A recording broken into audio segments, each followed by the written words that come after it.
Hello everyone, आप सभी का स्वागत है आपके अपने यूट्यूब चैनल MS12 इंस्टीट्यूट में। आज का जो क्लास होने वाला है क्लास 12 फिजिक्स का जो 14 चैप्टर है अर्धचालक युक्तियां तथा लॉजिक गेट, उसका जो है हम लोग टॉप VBI ऑब्जेक्टिव करने वाले हैं, जो कि 2024 बोर्ड एग्जाम के लिए बहुत ही खास होने वाला है।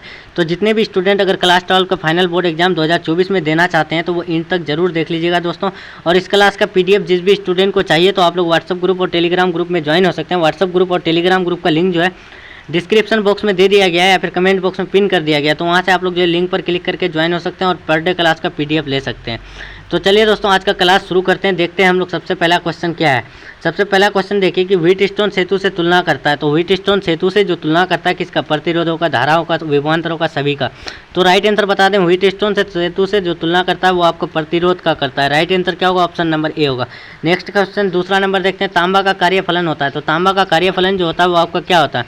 तो बता दें कि तांबा का कार्यफलन जो होता है वो आपका कुछ इलेक्ट्रॉन वोल्ट होता है। राइट आंसर क्या होगा? ऑप्शन नंबर ए होगा।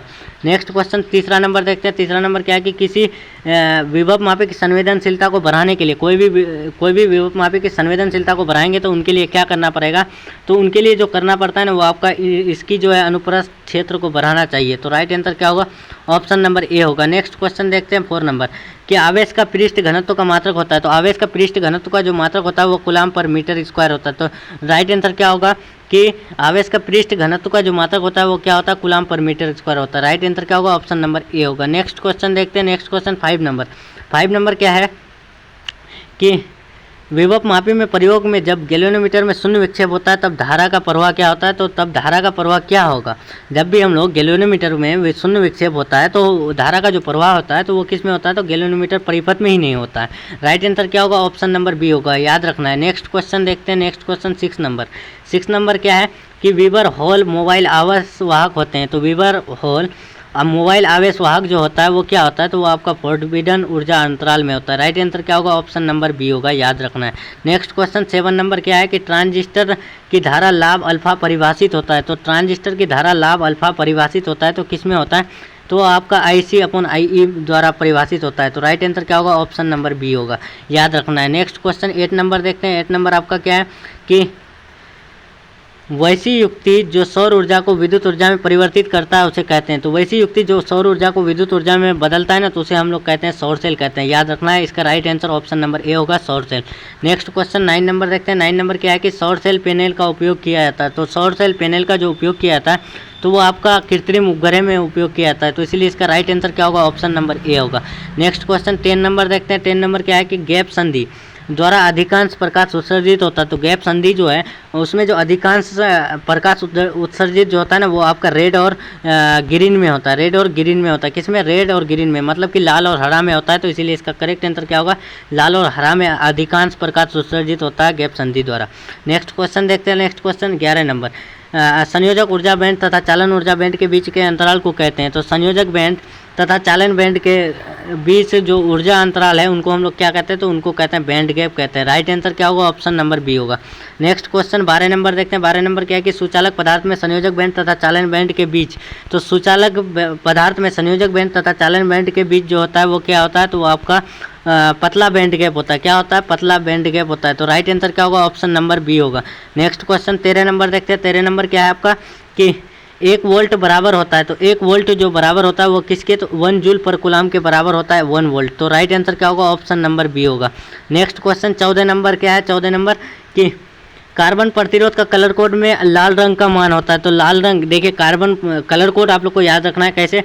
बी रॉय जी, ROYG ऐसे याद रखना है। बी से ब्लैक, बी से ब्लू, R से रेड, O से ऑरेंज, Y से येलो, G से ग्रीन। तो आप लोग को ऐसे याद रखना है।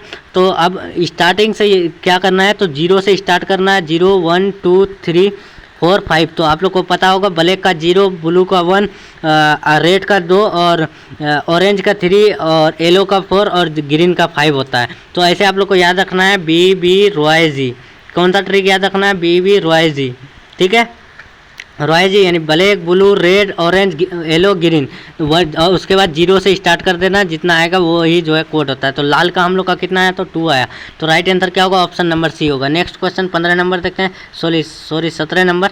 17 नंबर में क्या है कि अनुपात 3:4 3:4 के 2 प्रतिरोध समांतर क्रम में जुड़े हैं तो उत्पन्न ऊष्मा के परिणामों का अनुपात होता है। तो उत्पन्न ऊष्मा के जो परिणामों का अनुपात होता है ना वो आपका 9:16 होता है। तो इसीलिए इसका correct answer option number D होगा। नेक्स्ट क्वेश्चन देखते हैं। नेक्स्ट क्वेश्चन क्या है 18 नंबर कि इलेक्ट्रॉन मुक्त इलेक्ट्रॉन के पद में होते हैं यदि पाए जाते हैं। तो इलेक्ट्रॉन मुक्त इलेक्ट्रॉन के पद में होते हैं तो वो पाए जाते हैं कहाँ, तो वो कंडक्शन बैंड में पाए जाते हैं। तो इसीलिए इसका correct answer option number A होगा। नेक्स्ट क्वेश्चन 19 नंबर देखते हैं। 19 नंबर क्या है कि कंडक्शन बैंड अंशतः खाली होती है। तो कंडक्शन बैंड अंशतः खाली होती है किसमें, अचालक में, अर्धचालक में, धातुओं में, इनमें से कोई नहीं। तो इसका राइट आंसर क्या होगा, कंडक्शन बैंड अंशतः जो खाली होती है ना वो आपका अचालक में खाली होती है। राइट आंसर क्या होगा, ऑप्शन नंबर ए होगा, अचालक में जो है अंशतः खाली होती है। नेक्स्ट क्वेश्चन देखते हैं। नेक्स्ट क्वेश्चन क्या है कि जिस तर्क द्वार के दोनों निवेशी को केवल अवस्था 1 में रहने पर ही निर्गत प्राप्त होता है तो वह तर्क द्वार है। तो केवल 1 प्राप्त जो होता है वो तर्क द्वार कौन सा होता है, वो आपका एंड गेट होता है। राइट आंसर क्या होगा, ऑप्शन नंबर बी होगा।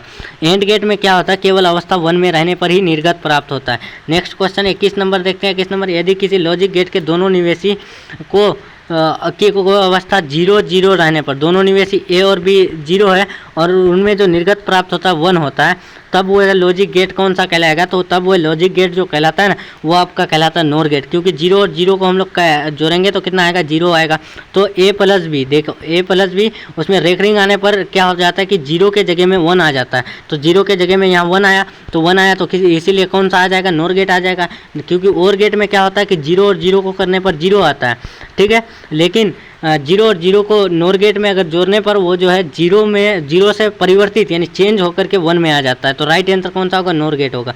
Next question 22 number. 22 में क्या है आपका, देखिए कि विभव मापी के तार की लंबाई बढ़ा देने पर संतुलन बिंदु प्राप्त होता है। विभव मापी के तार की लंबाई बढ़ा देंगे तो संतुलन बिंदु पर प्राप्त होता है। तो वो आपका क्या प्राप्त होता है, तो आप लोग को बता दें कि उनमें जो प्राप्त होता है आपका अधिक लंबाई पर प्राप्त होता है। राइट आंसर क्या होगा, संतुलन बिंदु कहाँ प्राप्त होता है, अधिक लंबाई पर। नेक्स्ट क्वेश्चन देखते हैं। Next question 23 number.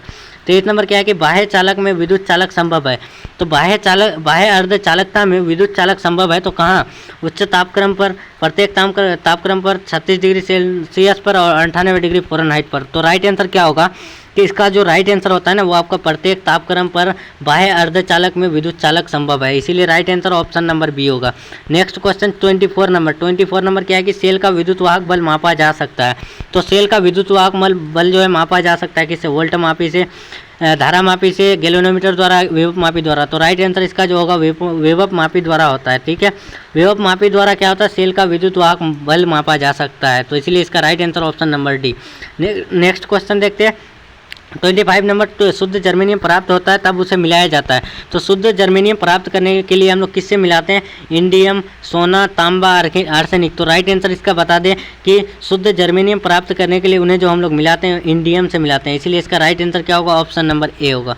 Next question 26 number. 26 क्या है, ट्रांजिस्टर पैरामीटर अल्फा तथा बीटा के बीच सही संबंध होता है। तो उनके बीच जो सही संबंध होता है ना वो आपका होता है बीटा बराबर अल्फा बाई 1 माइनस अल्फा होता है। तो राइट आंसर कौन सा होगा, ऑप्शन नंबर बी होगा, बीटा बराबर 1 अल्फा बाई 1 माइनस अल्फा होता है ट्रांजिस्टर पैरामीटर अल्फा और बीटा के बीच सही समान संबंध करने में। नेक्स्ट क्वेश्चन 27 नंबर देखते हैं। 27 क्या है, व्हीटस्टोन ब्रिज से मापा जा सकता है। तो व्हीटस्टोन ब्रिज से किसको माप सकते हैं, उच्च प्रतिरोध, निम्न प्रतिरोध, दोनों ए और बी विभवांतर। तो राइट आंसर क्या होगा, व्हीटस्टोन ब्रिज से जो मापा जाता है वो आपका जो मापा जाता है ना वो दोनों ए और बी, उच्च प्रतिरोध, निम्न प्रतिरोध दोनों को मापा जाता है। तो इसीलिए इसका करेक्ट आंसर क्या होगा, ऑप्शन नंबर सी होगा। Next question 29 number. 29 नंबर आपका क्या है कि एक सेल का विद्युत वाहक बल यानी ई वोल्ट है तब इसे लघु पठित किया जाता है। तो इसका टर्मिनल होता है। तो इसका टर्मिनल क्या होता है, तो आप लोग को इसका टर्मिनल बता दें कि एक सेल का विद्युत वाहक बल ई वोल्ट है तब इसे लघु पठित करने पर इसका टर्मिनल वोल्टेज जो होता है ना वो आपका 0 हो जाता है, मतलब 0 हो जाता है। तो राइट आंसर कौन सा होगा, ऑप्शन नंबर डी होगा। नेक्स्ट क्वेश्चन 30 नंबर देखते हैं। 30 नंबर। 30 नंबर में क्या है कि किसी परिपथ का वह गुण जो विद्युत ऊर्जा में ऊष्मा को बदलता है। तो विद्युत ऊर्जा को ऊष्मा में बदलने के लिए जिसे हम लोग कहते हैं वो प्रतिरोध कहलाता है। क्या कहलाता है, प्रतिरोध किसे कहते हैं, तो विद्युत वह गुण, किसी परिपथ का वह गुण जो विद्युत ऊर्जा को ऊष्मा में बदलता है उसे हम लोग प्रतिरोध कहते हैं। इसीलिए इसका right answer option number D होगा। Next question 31 number. 31 नंबर देखते हैं। किरचॉफ का विद्युत परिपथ संबंधी प्रथम नियम आधारित है। तो किरचॉफ का जो विद्युत परिपथ संबंधी प्रथम नियम आधारित है ना तो वो आपका ऊर्जा संरक्षण के नियम पर, आवेश संरक्षण के नियम पर, संवेग संरक्षण के नियम, नन ऑफ दिस। तो कौन सा राइट आंसर होगा, किरचॉफ का विद्युत परिपथ का संबंधी से प्रथम नियम पूछा है तो प्रथम नियम आवेश संरक्षण के नियम पर होता है। द्वितीय नियम पूछे तो ऊर्जा संरक्षण के नियम पर होता है। तो प्रथम नियम पूछा है हम लोग को, तो यहाँ इसका राइट आंसर बी होगा, आवेश संरक्षण के नियम पर। नेक्स्ट क्वेश्चन देखते हैं। Next question 32 number. 32 क्या है? किरचॉफ का पास नियम द्वितीय नियम किससे संरक्षण पर आधारित है? तो द्वितीय नियम इससे पहले बताया कि ऊर्जा संरक्षण पर आधारित है, तो correct answer option number C होगा। Next question 33 number. 33 क्या है? पीएन संधि डायोड का उपयोग करते हैं। तो पीएन संधि का डायोड का जो उपयोग करते हैं किस में? प्रवर्धक, दोलन, मॉड्यूलेटर, दिष्टकारी के रूप में। तो इसका राइट आंसर क्या होगा? पीएन संधि डायोड का जो उपयोग करते हैं वो जो है हम लोग करते हैं दिष्टकारी के तरह करते हैं। तो राइट आंसर क्या होगा? ऑप्शन नंबर डी होगा। नेक्स्ट क्वेश्चन 34 नंबर देखते हैं। 34 लास्ट क्वेश्चन देखते हैं। इस चैप्टर का हम लोग का लास्ट क्वेश्चन क्या है देख लीजिए कि प्रत्यावर्ती, देखिए प्रत्यावर्ती विभव लगाने पर एक दिष्ट धारा उत्पन्न करने वाले यंत्र का नाम होता है। तो प्रत्यावर्ती विभव लगाएंगे तो उसमें जो एक दिष्ट धारा उत्पन्न करेंगे तो उसमें जो संयंत्र का नाम मान होता है तो वो कौन होता है, उनका जो नाम होता है वो क्या है? क्या वो दिष्टकारी, ट्रांसफार्मर, ऑसिलेटर, फिल्टर। तो राइट आंसर आप लोग को बताते हैं दिष्टकारी कहलाता है। क्या कहलाता है? दिष्टकारी कहलाता है। राइट आंसर इसका ऑप्शन नंबर ए होगा। तो हम लोग का जो है अर्धचालक और इलेक्ट्रॉन युक्तियाँ से जो है हम लोग का टॉप बीबीए ऑब्जेक्टिव हो चुका है। तो जो भी स्टूडेंट को अगर क्लास अच्छा लगा हो तो वीडियो को लाइक ज़रूर कर दीजिएगा दोस्तों, और अपने दोस्तों में ज़रूर शेयर कर दीजिए ताकि आपके दोस्त भी क्लास को अटेंड कर सकें।